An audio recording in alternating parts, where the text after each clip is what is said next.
Ilion, New York, 1960. A semi-automatic hunting rifle comes off the line at the oldest gun factory in America.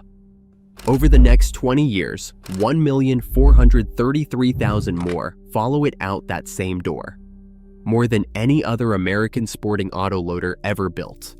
Today, it is the one rifle a gunsmith is most likely to hand straight back to you, unfixed. Not damaged, not neglected, just finished. And not because he cannot get the part, because there is no part. The thing that wears out on that rifle is the serial numbered receiver itself. If there is a semi-automatic sitting in the back of your safe right now, one that came to you from a father, an uncle, or an estate sale you drove to in 1986, this is about that rifle. These are the ones where the gap between the old and the new is widest. And the hard truth is not the one you are expecting. It is not that they built them better before 1990. That part is not in dispute.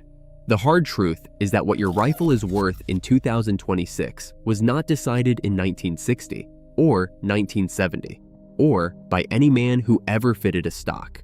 It was decided in March of 2024 in a town on the Mohawk River by 3 people signing a piece of paper.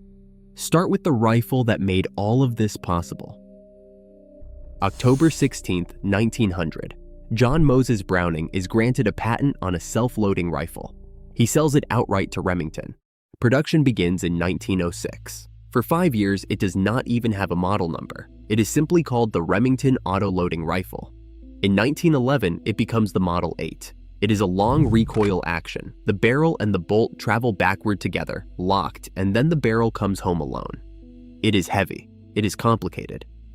It is also close to impossible to wear out because Browning put the mass exactly where the beating happens. About 80,000 Model 8s were built through 1936. About 55,000 more as the Model 81 Woodsmaster, right through 1950. Browning also licensed the design to FN in Belgium, where it sold as the Model 1900 everywhere outside the United States. 4,913 were built, and then it was quietly dropped. That is the first time a Belgian factory walks into this story. The second time, it changes the ending.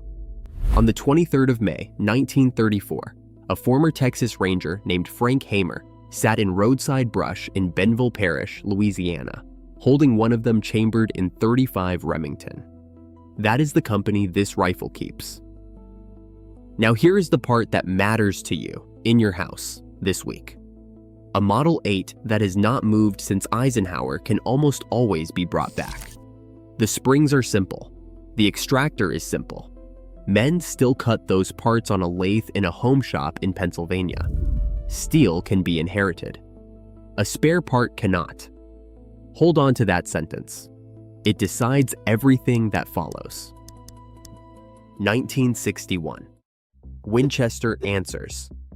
The Model 100. 22-inch barrel, 7.5 pounds, chambered in 308, 243, and 284 Winchester. There was a 19-inch carbine too, and most owners never knew it existed. Roughly 262,800 were built before production stopped in 1973. Winchester built this rifle to take the Deerwoods back from Remington. For 12 years, it worked. It was the rifle on the rack behind the hardware store counter, the one you were allowed to hold if your father was standing next to you.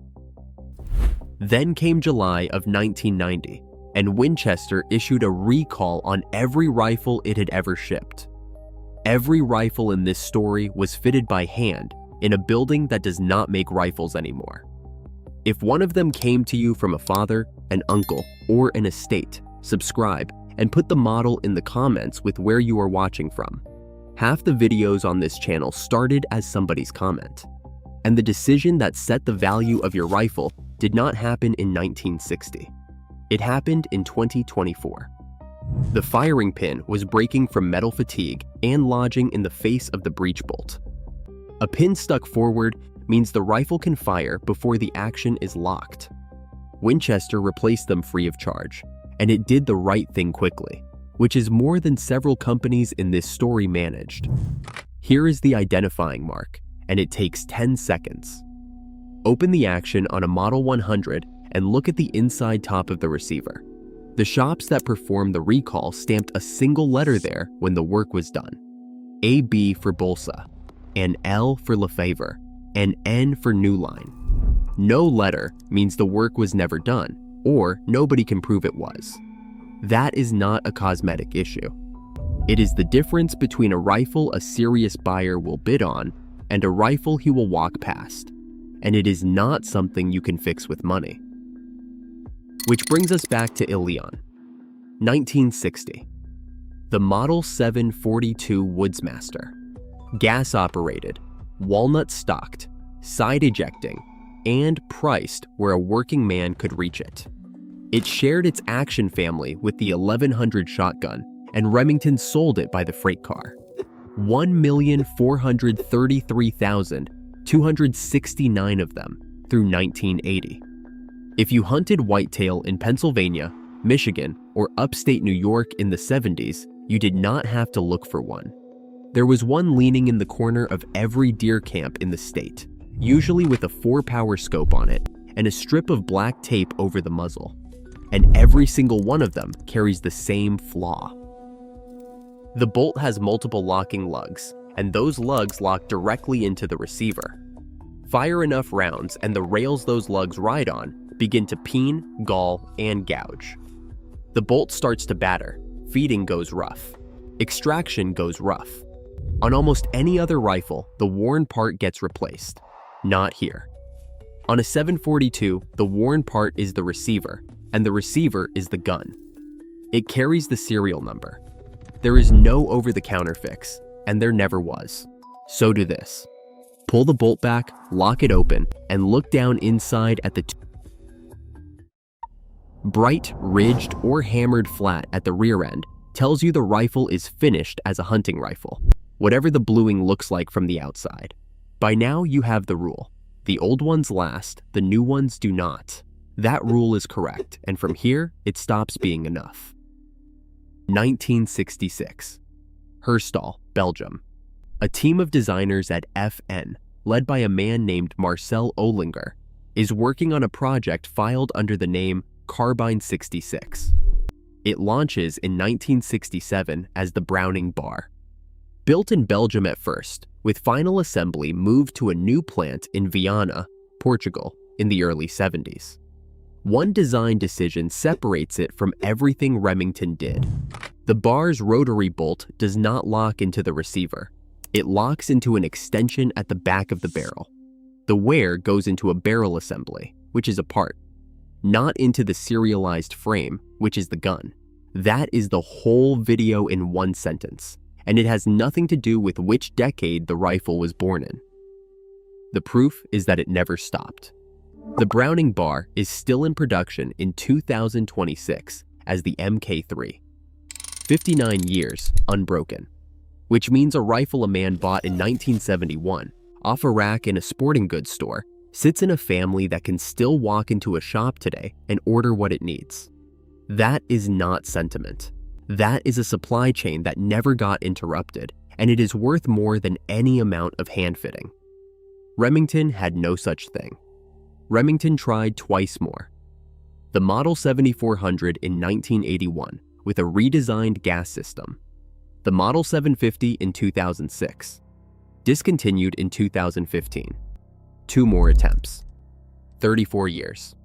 Nothing left on the shelf. And in July of 2020, the company that built 1.5 million of these rifles filed for Chapter 11. On the 29th of September that year, a bankruptcy court in Alabama approved the sale of substantially all of Remington's assets to 8 separate buyers. Not one buyer. 8. The Round Hill Group took the firearms business, which became Rem Arms. Sturm Ruger took Marlin. Vista Outdoor paid $81.4 million for the ammunition operation, the accessories business, and the Remington name itself. A company can survive a bankruptcy. A parts shelf cannot survive being cut into 8 pieces and handed to 8 owners who each wanted a different piece of it. Understand what that means at the counter. There is no single desk left to call about a rifle Remington stopped building in 2015. The name belongs to one company. The factory belonged to another. The tooling went wherever tooling goes when a court signs an order. Then came the part almost nobody outside that valley talks about. Ilion, New York. Eliphalet Remington started making barrels there in 1816.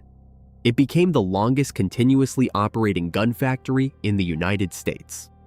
At its peak, it employed 1,000 people in a town of 8,000. On March 4th, 2024, it closed. 309 jobs ended that day. Manufacturing moved south to LaGrange, Georgia. 208 years, and the machines that cut those receivers went quiet in one afternoon. That is the paper I mentioned at the start. Not a design decision, not a hunting decision. A balance sheet decision made by people who had never fired the rifle it affected.